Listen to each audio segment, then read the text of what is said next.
in a monochrome world, broken from the side through her lonely eyes. It reflects the ocean and stars, but her cry echoes around the simple loss of love in her heart, making this whole fairy tale alive. And sorrow's tender embrace, this was never meant to happen. The light of the day, the only reason you have to stay. Hear me sing my song and just keep holding on. Hey everybody, and welcome back to Cinderella Phenomenon. I'm currently watching my cat try to jump off a very high place. Yeah, you do it, you little monkey. If you suddenly hear a giant bang, it's because he knocked something over. Let's go! My mouse is all screwed up now for some reason. I went and adjusted shit, now I broke shit. Alright, what chapter am I on? Alright, we met his, air quote, wife. It has been about a week since Rumpel regained his last memory. He has been meeting with Bria since then. Oh yeah. But he still hasn't told me about the memory from the journal. He does not flirt with any girls, and when he sees me, his smile looks broken. He spends his days visiting Bria and tending a parfait. Hey baby! You're worried about Rumpel, aren't you? No, I don't care about Rumpel. Why would I be worried about him? Because Rumpel is no longer able to run errands with me, Waltz decided to take his place. Thanks, baby. But Walt's presence cannot make up for Rumpel's absence. It'll be fine, princess. He's still figuring things out. I do not trust that woman. His fiancée? She appeared out of nowhere. People who aren't cursed can't find the tavern, princess. She would have never been able to find him. So really, the only place you could have met him was out here in nowhere. Out here in nowhere, okay. I can't tell that he is teasing me. I can tell that he is teasing me, but it does little to lift my spirits. It does little to fix my reading thing. Get rid of that. I don't need that. I know. Walt sighs. If you don't trust her, why not just ask around for her? I mean, I guess. She obviously does not want to talk to me. No, I mean ask others about her. So long as you find a way to phrase your intentions honestly, I think they might understand you. Rumpel says my honesty is good, but I also know that the way I speak frustrates many people. Come on, I'll help you. Ooh, see, we're like spies getting an intel. Waltz approaches a flower shop where several people are gathered to look at fresh flowers. Excuse me, ma'am. Sir, ma'am, sir. Ma'am, sir, there we go. I was wondering if you knew anything about someone named Bria. We hear that she is engaged to a friend of ours, but he hasn't said much about her. Alright! Everyone calls me blunt, but I would never question others so openly. Does Waltz really expect the people to be so open to him? He's a little kid! Duh! Oh, if it isn't Waltz doing a little investigative work, are you? Just looking to find out more about someone important to a friend. Not going to put this on one of your shows, are you? Waltz raises an eyebrow and laughs. Of course not! Everyone just trusts Waltz. I suppose he must speak to people often, being a performer. Tripping over my words. Oh, the cat almost fell! Oh, you caught yourself, little guy. Good job. I think his paw is stuck. Oh, no, he's good. They would probably never suspect Waltz to do anything morally questionable. And yet, with me, they were suspicious of everything that I did. I guess it's a good thing Waltz is here. I stifle a sigh. The so-called investigation begins. Bria, I was under the impression that her fiancé wasn't seeing her anymore. Oh, Bria! Oh, poor Bria! I hear that the poor dear made a mistake and that her fiancé threw her out for it. Wow. Is she engaged to someone new now? I'm not surprised, given the affair that she had on her first fiancé. Bria's a slut, man! Whoa. Excuse me, what did you just say? Oh, you aren't aware. I'm terribly sorry. Perhaps I shouldn't have said anything. You said she cheated on her first fiancé? You spell fiancé with one E. Could you? She was engaged to some man, a doctor, I believe. He was a good man, always smiled, helped everyone, including the poor. I don't see how she would have the gall to do it, but the rumors state that she was seeing another man. I think I saw them out together sometimes. He was rich. He was a rich businessman. Who was he? I believe he was one of the doctor's patients. Did anyone see this for sure, ma'am? Oh, lots of people did, and that's why the poor man stopped seeing her. Bless his heart. He looked heartbroken. But then the two of them were engaged, so she should have been more committed to him. When Bria first approached Rumpel, she had no idea he had amnesia and started apologizing to him. Oh! Was it for that affair, or am I just speculating? We thanked that woman for her help before continuing to ask around town for more information. The more we hear, the more certain we become. She cheated on him. Princess, I know what you're thinking, but it would be incredibly rash to tell Rumpel about this. Okay, but she is lying to him. I can't. My mouse is just all over the place today. But I can still remember the sadness in his eyes. Maybe somewhere deep down he still knows. Did his journal entry not say anything? You can try talking to him, Princess, but without any evidence, we're just going off rumors. If you were wrong, I think that would hurt the situation a lot more. I am forced to acknowledge Walt's reasoning. As much as I want to tell Rumpel right now, I do not even know where he is. We finish our errands for the day and then return to the Martian, where I complete my chores around the tavern before retiring to bed.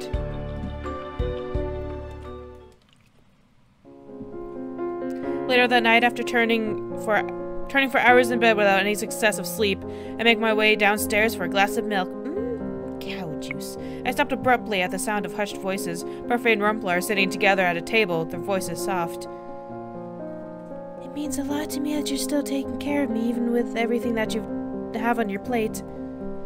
When things are uncertain as they are right now, the little things that remain the same are actually comforting. What, no compliments tonight? Oops, wrong button. He clears his throat. Lady Parfait, I always find comfort in your presence. Your heart's not in it, is it? Please don't stress yourself out trying to take care of me. I've seen the orders of the medicines and the dosages. I can take care of myself, Rumpel. What was that sound?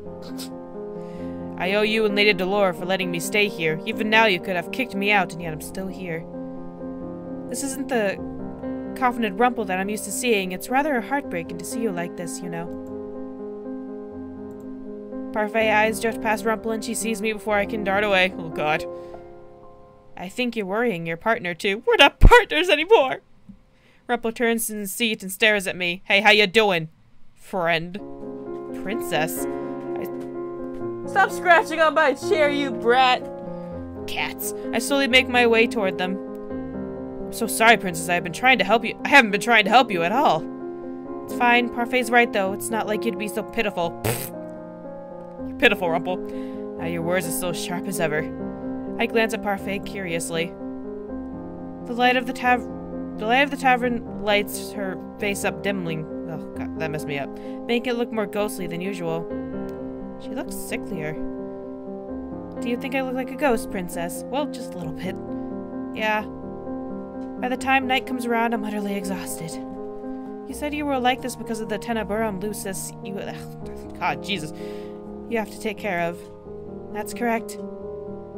I used to be able to watch over it more easily, but now with the balance between both crystal— Why did Cat jumped on the back of my chair, scared the shit out of me. Now the balance between both crystals are lost in the kingdom, it's getting harder. Hi, kitty. This responsibility is a big burden. It's a heavy toll on my body. He's shaking my chair. Help. Wanna get down? Wanna get down, you brat? But that doesn't diminish any of my pride. I am proud to bear this responsibility. Someone needs to do it, and I'm very glad I can help so many people. Cat. Cat. Get off my lap. And I'm very glad I can help so many people through bearing this burden. I'm so sorry about the cat interruptions. He will not leave me alone. What would happen if you just let the responsibility go? There would be even more chaos than there is now. And what of the tenebrarum bearer? Would they not help with this dress? There is no tenebrarum bearer currently. What? Parfait stares at me for a few moments, and a complicated expression on her face, and suddenly she sighs. Please do not worry about me, Princess. I've lived a good life. I just want to do more good while I still live. And I'm very lucky to be surrounded by so many good people. Anyway, the two of us should be off to bed soon. I can tell you're both tired. Parfait pauses to look at me, eyebrows slightly arched. Oh, but before you go, there was something I meant to ask you. Me. Parfait crosses her arms and looks at me curiously. Whatever. I don't know what that even... Just looks at you suspiciously or something. For a few moments. The look is so unlike her, it almost concerns me. She looks uncertain and there's this one word that messes me up and then I'm totally fucked for the rest of the game. She looks uncertain of something, though I cannot imagine what it is. What could she want to discuss with me? I wanted to ask you if you were free the day after tomorrow. You're my boss, that's totally up to you, man. I am free whenever my schedule says I am. Then if you could spare 20 minutes or so, I want to speak with you about something very important. Important? I suppose you could say it's related to your curse. Fine. Parfait smiles at us before walking up to her room and leaving me alone with Rumpel. How you doing? Rumpel smiles at me uncertainly. For a few moments I think he might actually talk to me, but then he rushes off after giving me an apology. Yeah, I don't want to talk to anybody either. I watch him walk up the stairs, my heart sinking. I need to know what's going on with him. Today's my day off. I keep on a lookout for Rumpel. Eventually I see him making his way down the staircase. He does not look quite as disheartened as last night, but his expression is still rather somber. He says good morning to everyone as he usually does, and then walks out through the front door. Wait! And that's my cue. Oh, we're following him. Falling behind Rumpel without being seen proves to be remarkably easy. Even if he is perceptive, he won't be expecting me to follow after him when I normally work during these hours. He makes his way through the town until he comes to a stop at a little cafe in the main plaza. Is cleverly hidden just slightly out of view, not at all in plain view like the rest of the shops. Bria is sitting waiting for him at a table with a journal. The way she smiles at him numbs my heart. I make my way over to a nearby fountain and crouch beside it to keep out of their view. I can hear the conversation just barely from where I sit. Is she wearing a different dress from before? I can't tell. I don't like you, you slut! You know, I'd been searching for you a long time when I saw you. You suddenly disappeared from the house one night and I couldn't find you. I wonder why. Why? Why did I leave the house? I don't know. Was it a fight? No, not a fight. We barely ever fought. We made a promise when you gave me this ring. We promised we would never make each other sad. I close my eyes and breathe. Ria's words drive bitterness through my heart. After everything I heard, is it possible those rumors were baseless? But isn't it also possible that they weren't the truth? And Rumpel mentioned a fight. Now was my chance to tell him. Now was a terrible chance to tell him. She's right there. Interrupt the conversation. Reconsider. What are we on? Chapter 6? Reconsider. That's what I thought. But if somehow everything that we heard was one big lie, would I hurt Rumpel? I also have my pride to think of. I cannot just accuse someone, even if I feel that Bria is guilty of something. I step away from the fountain, meaning to head back the way I came. Even if the situation's wrong, I feel that Rumpel would hate me getting involved. I'm surprised then, when he calls my name. Fuck, you noticed? Princess! Hi. What are you doing here? Spying? I mean, what? No, shopping. He saw me. Did you know I was behind the fountain? Spying, are we? Bitch, you wanna go? I make my way over to the table, to where Rumpel is looking at me with worry, and Bria is openly scowling at me. Is there something wrong, Miss Partner? So hold my earrings! I don't have earrings! Hold my necklace! Not with me, but perhaps with you. Oh dear. Excuse me? You seem to have quite the reputation. Oh, I need a drink of water. We about to nail this bitch! I think I just croaked. What the hell? Princess. I have no idea what you're talking about, but taking people's words at face value is foolish. Mother would have said the same thing, but why would they lie? So it is not true that you were seeing another man. Were we not reconsidering? Walk away! Gasp. How dare you! Gonna throw water in my face? Bria stands up and glares at me. I frown back at her. Anger does not faze me. She seems like a petulant child. I can't stand jealous girls. They are the bane of my existence. And you are what, 18? 17, bitch! 17, but what does that even matter? Either way, they're just about to be... There's just... Can't speak. Either way, there'd just be about a 6-year gap between you two. Did I say I loved him? I'm trying to help him as a friend, okay? Listen here, Bria. He's my friend, now I'm trying to save his ass from you. Are you okay? Did he just go in shock from realizing he was hitting on a 17-year-old? Well, in these times, I think it'd be okay. What, they got married at like 16 way back when? It's okay, Rumpel, calm down. He doesn't know his own age. 24, gods, am I really so ancient? The two of us look at him in unison, then back at each other. Well, at least he knows his age now. I'm here because I want to help my partner and because you are lying to him. And who are you to say that I'm lying? You're a terrible little spy is what you are, hiding places to watch us, going around town asking about me. I'm telling you now, the Rumpel doesn't need you, especially if you're one spewing lies. Those words have no weight coming from a hypocrite. Ooh! Oh! Oh! Wait, ladies! If we're gonna fight, let's get some mud. Take off your clothes. And wrestle. Rumpel looks between the two of us, eyebrows furrowed, then he shakes his head. Bria, I knew. It was in my journal. I'm right, and I helped. I hope. What? Rumpel faces Bria, his expression crumpled. It was that lord, wasn't it? The one I refused to take money from that one time I helped him. He told me himself. He just upright and told you, hey, I'm fucking your fiance. What? I think that's why this feeling inside of me is so mute right now. Why I was always having second thoughts about your stories. Bria, why didn't you ever tell me you were seeing him? You don't just tell someone you're cheating. I know it's bad, but nobody does that. I mean, you shouldn't cheat in the first place. If you love somebody else, then break up. Don't cheat, man. He asked you that question back then too, but you never told me, and so I was waiting for you to bring it up again. I was waiting for you to explain. I was waiting for...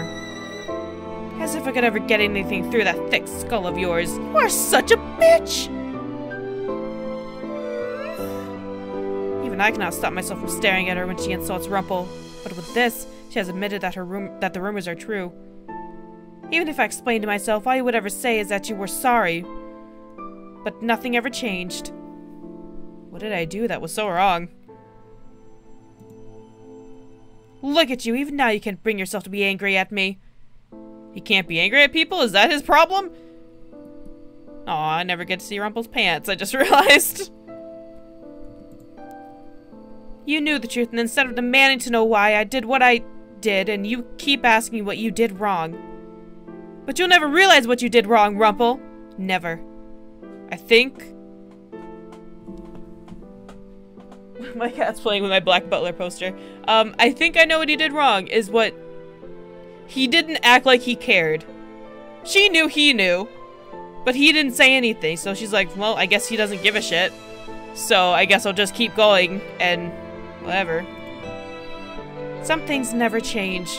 Bria scowls as she makes her way around the table. Rumpel tries to call her back, but Bria only frowns as she walks off. Rumpel lets out a long sigh. And there go all my journals too. Right, he said that Bria had all of his old journals. I'm so sorry. Huh? I only made things worse. Gee, fucking cat, just... I'm still not entirely sure what they were talking about, but... Princess, you don't have to apologize for anything, though. Get down.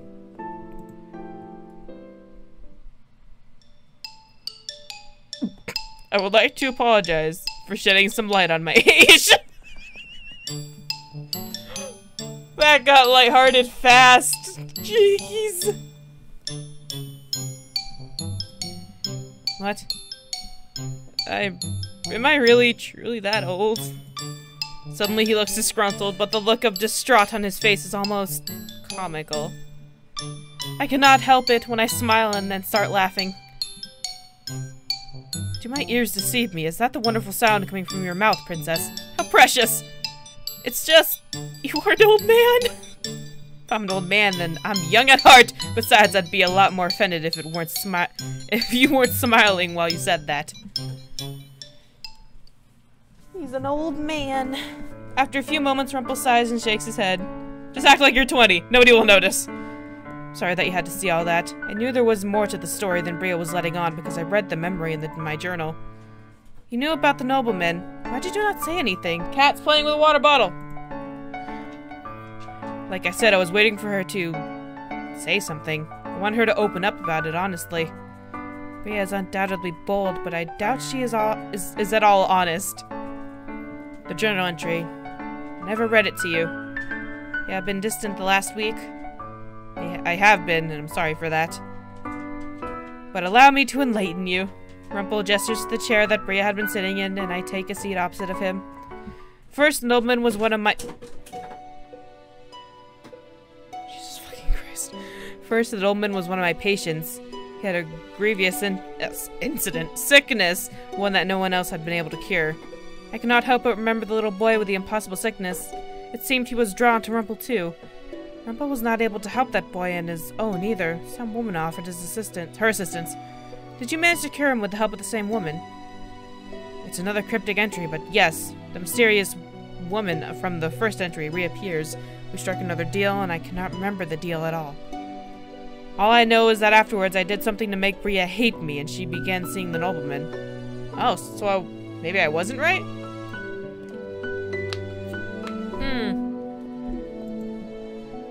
Or maybe it was before that. Maybe she was unhappy? She won't explain why. She still cheated on you. That's her fault, not yours. Rumpel nods absently. I can tell he's not convinced. In any case, even though I cannot remember the entirety of what happened, every time I thought of Bria, I thought of our love in the past tense. Rumpel frowns, but it's fleeting. Suddenly he is smiling again. Let's head back for now, princess. I'll figure out how to reach Bria later. Do we have to reach Bria? I don't like Bria. I follow Rumpel back to the marchen, though he seems fine for a time. Rumpel's somberness returns as we head back. He looks like he's trapped in his thoughts. He needs the rest of his journals, but how is he going to get a hold of them now? Mysteries, mysteries, mysteries. Mysteries we solve for another day. I'll see you guys in the next episode. Bye-bye.